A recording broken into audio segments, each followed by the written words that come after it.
Alhamdulillah baik juga Bu Devi. Hari ini Bu Devi akan melakukan coaching ya? Betul sekali, saya nanti akan sebagai coach dan Bu Farida sebagai coaching.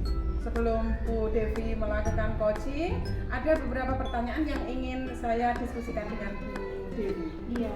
Yang pertama, tentang rubrik penilaian. Apakah sudah sesuai dengan alur Tirta atau belum? Yang kedua, bagaimana ya Ibu memberikan pertanyaan berbobot kepada coaching? Dan bagaimana tanggapan dan respon dari coaching? Yang ketiga, jangan lupa disesuaikan dengan prinsip coaching, yaitu kemitraan, proses kreatif, dan memaksimalkan kompetensi. Iya Ibu, jadi kompetensi yang pertama yang ingin saya kembangkan adalah mendengarkan secara aktif, hadir secara penuh, juga menyajikan pertanyaan-pertanyaan yang berbobot. Untuk selanjutnya, pertanyaan yang kedua ya Bu, kompetensi mana yang ingin Bu Devi kembangkan secara spesifik dalam observasi ini? Kompetensi yang ingin saya kembangkan adalah mendengarkan secara aktif, juga mengajukan pertanyaan-pertanyaan yang berbobot. Kemudian ini untuk yang terakhir nih Bu, indikator yang bagaimana sih yang diinginkan oleh Bu Devi dalam proses coaching kali ini? Coaching kali ini saya ingin coachee bisa menemukan solusi dari permasalahannya sendiri. Dia bisa menggali potensi yang ada di dirinya sendiri. Saya rasa cukup diskusi kita kali ini ya Bu.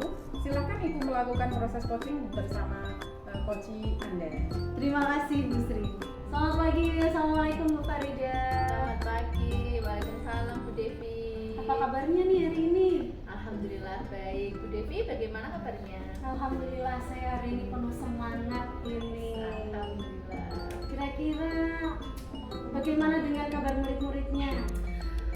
Tentang murid ya Bu, sebenarnya itu saya ada masalah Bu sama murid-murid Bu mengenai Oh iya? Iya. Baik, kita akan ada percakapan ya hari ini ya. Kira-kira dari percakapan ini Bu Farida apa yang diharapkan? Yang saya harapkan ya saya dapat pencerahan lah ya Bu mengenai permasalahan yang saya hadapi ini. Oh, kalau begitu saya boleh tahu nih permasalahannya apa dulu?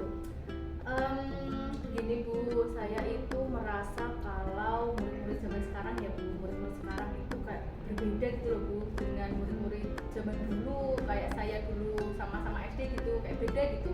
Kalau murid zaman sekarang itu kok saya merasa etikanya kurang. Kalau berpapasan dengan guru, saya fokusnya saya ya, itu tuh nggak sapa, nggak senyum, nggak nunduk. Kalau yang orang Jawa kan ya amit, yang saya pun kan seperti itu ya Bu. Ini tuh enggak Bu. Kadang malah ada yang lari gitu, kayak nggak ada siapa-siapa gitu Bu. Atau saya tuh merasa apa saya itu guru muda di situ, atau mungkin saya itu bukan guru kelasnya, jadinya itu kesopanannya kurang, apa seperti itu gitulah Bu. Berarti itu bukan muridnya Bu Farida ya? Ya kalau murid saya sendiri sih memang ada Bu yang seperti itu juga, cuma beberapa aja, kebanyakan ya sudah lumayan lah. Yang saya fokuskan memang itu permasalahannya pada anak-anak yang di kelas lain gitu. Kalau kita buat rentang nilai nih ya dari 1 sampai 10, murid-murid seperti itu tuh dapat nilai berapa Ibu? Kalau saya menilai itu anak-anak yang kurang etikanya sekitar 6 sampai 7 lah tuh. Kalau anak-anak yang sudah lumayan etikanya sih ya sekitar 8, sekitar segitu. Nilai berapa yang diharapkan Bu Farida untuk anak-anak selanjutnya? 8 sudah cukup lah ya Bu, karena kan ya anak-anak sih ya, anak-anak itu belum tahu mana yang benar, mana yang salah. Kalau 10 kan ya nggak mungkin kan ya, anak-anak lah, masih anak-anak, sekitar anak-anak ya 8 cukup lah. Kira-kira dengan melihat murid-murid yang seperti itu, langkah apa yang bisa Bu Farida ambil? Apa ya, kalau di kelas saya saya sendiri kan saya bisa mengintegrasikan dalam pembelajaran. Saya kasih wejangan-wejangan di dalam kelas bagaimana cara bersikap dengan orang yang lebih tua. Kalau di sekolah kan utamanya kalau yang lebih tua kan guru. Terus kalau yang anak-anak lain mungkin saya yang mengalah aja kali ya Bu, saya yang sapa duluan, saya memberikan contoh meskipun itu bukan guru kelasnya, itu bukan anak-anak kelas saya, tetap saya sapa, tetap saya senyum, seperti itu kali ya Bu. Ada langkah lain lagi nggak? Walaupun tadi langkahnya sudah bagus itu, mungkin ada langkah-langkah lain lagi. Apa ya? Atau saat itu kali Bu, hari Senin saat upacara, kalau saya jadi pembina upacara, bisa kali ya saya saat amanat saya berikan pesan-pesan, kan dari kelas 1 sampai kelas 6 kan ada semua tuh saat upacara, saya berikan contoh bagaimana caranya bersikap kepada orang yang lebih tua, bagaimana cara sopan santunnya, menyapa, senyum, mungkin seperti itu ya Bu. Kelihatannya sudah banyak sekali ini langkah-langkah yang akan diambil ini. Kira-kira butuh bantuan siapa saja atau butuh dukungan dari mana saja ini? Saya sih sebenarnya pasti butuh juga ya teman-teman rekan sejawat, atau mungkin saat rapat nanti saya usul kepada kepala sekolah supaya didengar juga dengan rekan-rekan sejawat agar menerapkan nilai-nilai sopan santun, etika di dalam kelasnya masing-masing, mungkin ya Bu. Iya, bagus sekali. Tapi kapan ya mau dilaksanakan ini? Karena ini masih libur, sepertinya seminggu lagi kan kita sudah berangkat nih. Mungkin ya nanti langsung berangkat, langsung saya itulah Bu, dalam pembelajaran langsung saya terapkan. Kalau kepada anak-anak ya saya bisa mungkin saya menyapa, saya memberikan contoh seperti itu. Kalau yang jadi pembina upacara kan awal masuk kan pasti bukan saya yang jadi pembina, pasti kepala sekolahnya, itu ada jadwalnya, itu mungkin nanti kalau saya dapat jadwal. Terus kalau yang rapat juga sebulan sekali, jadi yang saya utamakan yang dalam pembelajaran sama yang ketemu anak-anak juga. Alhamdulillah, ternyata sudah banyak sekali, mulai dari langkah-langkah sudah ada, waktunya sudah kita tentukan.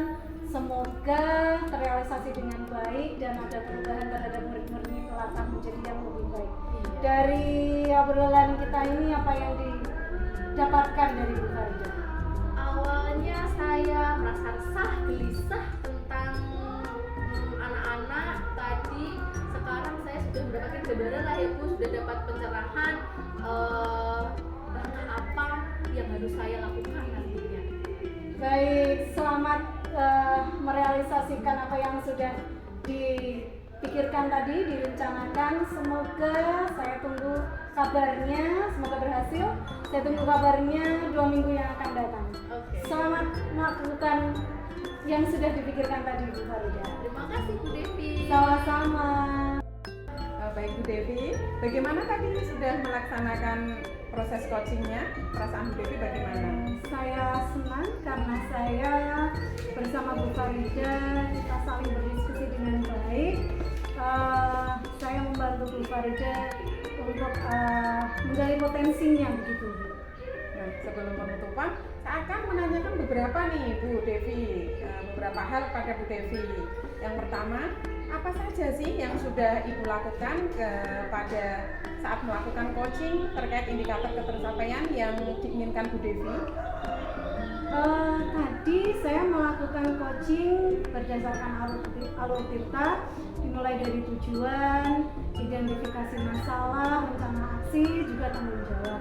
Saya berdiskusi bersama Bu Farida untuk mencoba Bu Farida mencari solusi dari permasalahannya sendiri secara mandiri. Jadi saya hanya memberikan pertanyaan-pertanyaan saja. Bagus Bu. Menurut saya juga begitu Bu, mengenai coaching yang Ibu lakukan tadi sudah berjalan dengan baik. Dan juga proses alurnya sudah sesuai dengan alur tirta. Juga Ibu sudah berusaha menggali dan memberikan pertanyaan kepada Coach Bu Devi, sehingga Coach Bu Devi menemukan solusi atas permasalahan yang dihadapi. Dan proses coaching tadi sudah sesuai dengan prinsip coaching Bu Devi. Untuk pertanyaan yang terakhir nih Bu Devi, Siap Bu. kompetensi apa sih yang ingin dikembangkan lagi berdasarkan hasil coaching yang baru saja Ibu lakukan? Saya ingin mengembangkan kompetensi untuk memahami lebih lagi tentang alur tirta. Jadi ketika di lain waktu saya mengadakan coaching itu akan lebih baik lagi Bu. Ya begitu ya Bu. Iya. Baiklah Bu. Semoga kita dapat melakukan coaching yang lebih baik lagi. Iya. Terima kasih Bu Sri. Iya, sama-sama Bu Devi. Semoga bermanfaat. Iya Bu, sama-sama. Kita tutup ya Bu Devi. Assalamualaikum warahmatullahi wabarakatuh. Waalaikumsalam warahmatullahi wabarakatuh.